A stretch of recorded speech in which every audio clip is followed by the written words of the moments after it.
In meiner Reihe Kartenfalttechniken kurz und knackig zeige ich dir heute die Popping Flap Card. Wie geht's? Ich zeige dir die Materialien, Papierzuschnitte, erkläre die einzelnen Arbeitsschritte und die Mechanik der Karte. Tipps, wie du die Karte variieren kannst, bekommst du auch von mir. Das Ganze kurz und knackig und hoffentlich auch locker flockig. Also bleib unbedingt dran.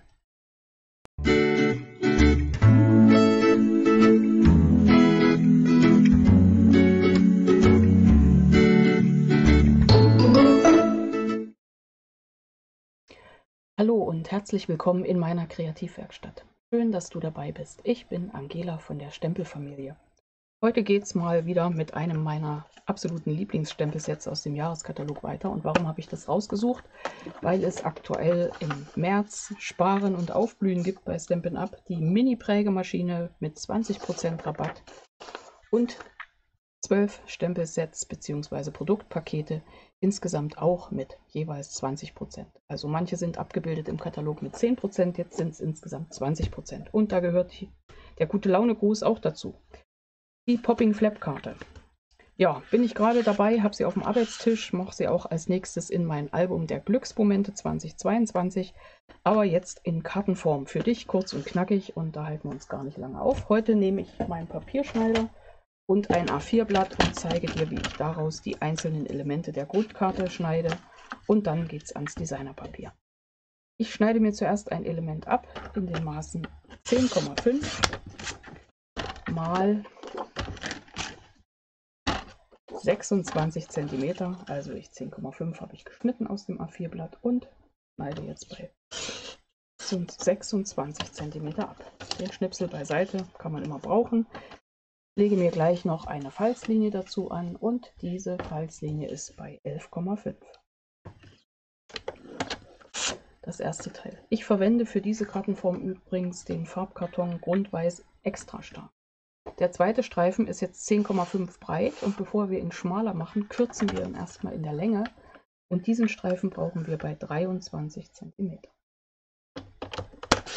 Das Stück legen wir beiseite, das brauchen wir gleich nochmal. Und jetzt das restliche Stück machen wir schmaler, und zwar schneiden wir es auf 9,5 cm.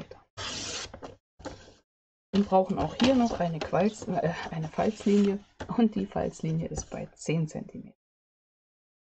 Das war das Wort quere Falzlinie. Wunderbar, jetzt nehmen wir uns diesen Schnipsel hier, der ist ja 10,5 und das Stück interessiert noch nicht. Den legen wir hier an bei 1 cm auf der rechten Seite, ziehen uns eine Falzlinie, schieben ihn weiter auf 2 cm und schneiden den Schnipsel ab. Schneideklinge hoch, nochmal das gleiche, Wiederholung ist immer gut, merkt man sich alles bei 1 cm und bei 2 cm schneiden wir ab. So, jetzt muss mal schnell meine Schneideklinge hier wieder reinsetzen, meine Falzklinge, da ist sie. Jo, dann habe ich mir schon den Farbkarton zugeschnitten, also das Designerpapier natürlich. Hier, bevor ich die Mittellinie falze, nehme ich mein doppelseitiges Abreißklebeband, suche mir mal wieder den Anfang. Mann. So, aber da ist er. Ziehen wir hier drüben eine Bahn und hier eine Bahn. Und das Ganze mache ich mit dem zweiten Element auch. Warum habe ich das so gemacht? Weil ich es einfach handlicher finde, wenn ich etwas vom großen Stück her schneide und falze, als wenn ich da so kleine Schnipsel drin habe und dann da die Falzlinie ziehe. Jetzt fasse ich das so an, falze es, eventuell nochmal mit dem Falzbein drüber, dafür heißt das ja so. Und das hier beim zweiten Element auch. So, und jetzt gehe ich mal schon kurz weiter.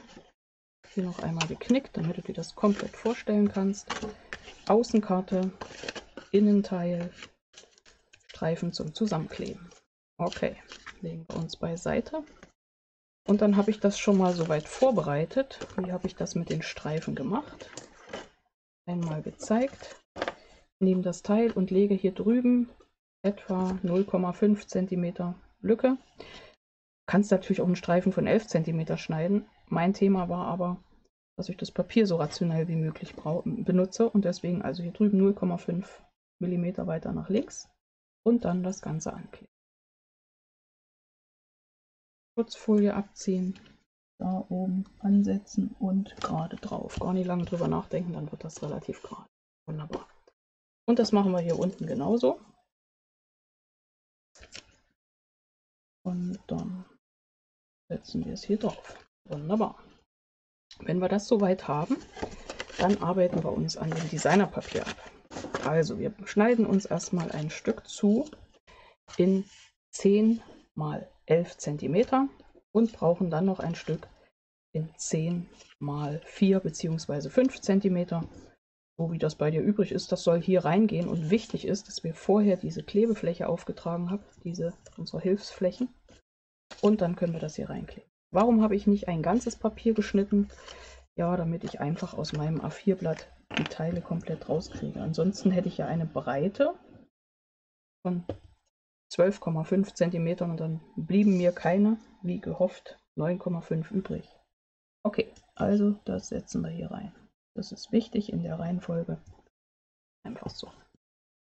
Wunderbar. 10,5 haben wir hier draußen drauf. Also das Stück nochmal gesagt in 10 cm mal 11 cm. Okay. So, dann nehmen wir uns den Innenstreifen. Auch der hat ja die Falzung. Die Falzung ist bei 10 cm. In der Höhe sind wir bei 9,5. Dann brauchen wir ein Stück Farbkarton. Designerpapier. Warum sage ich heute mal Farbkarton? Okay. Also 2 Elemente eigentlich in 9 x 9,5 cm. Nun wollte ich Schnipsel aufbrauchen, deswegen habe ich hier vorne Schnipsel geklebt.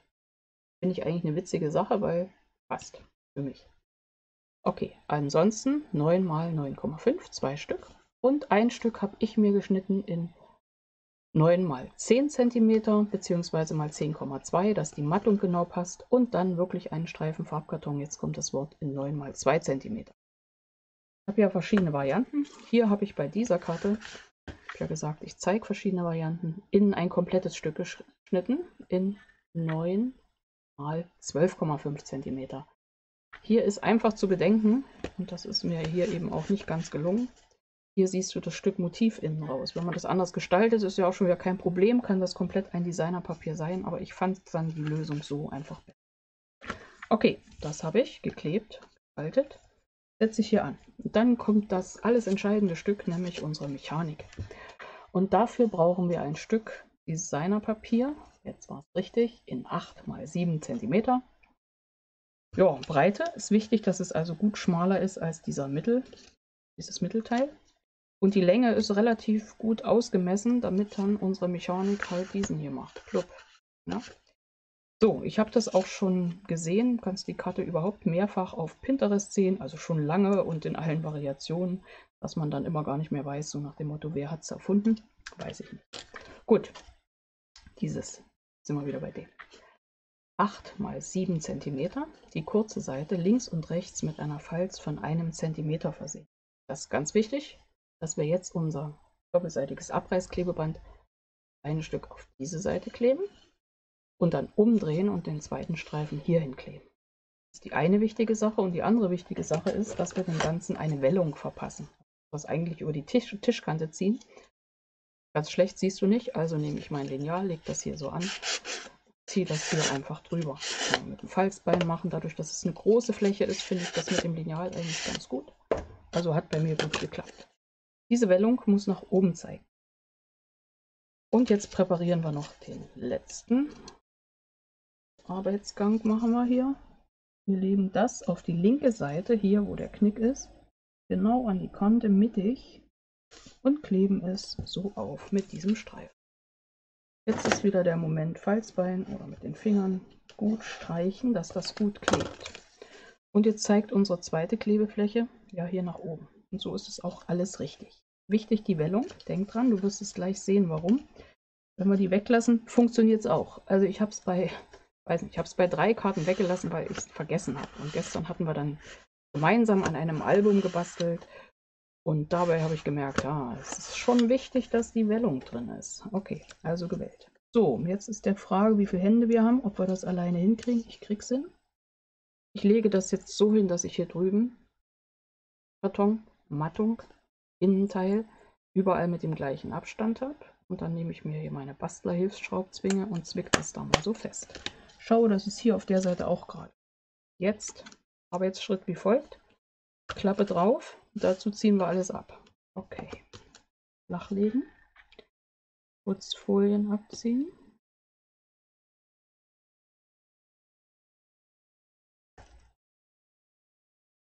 Das Element flach halten. Klappe drauf. Und gerade zudrücken.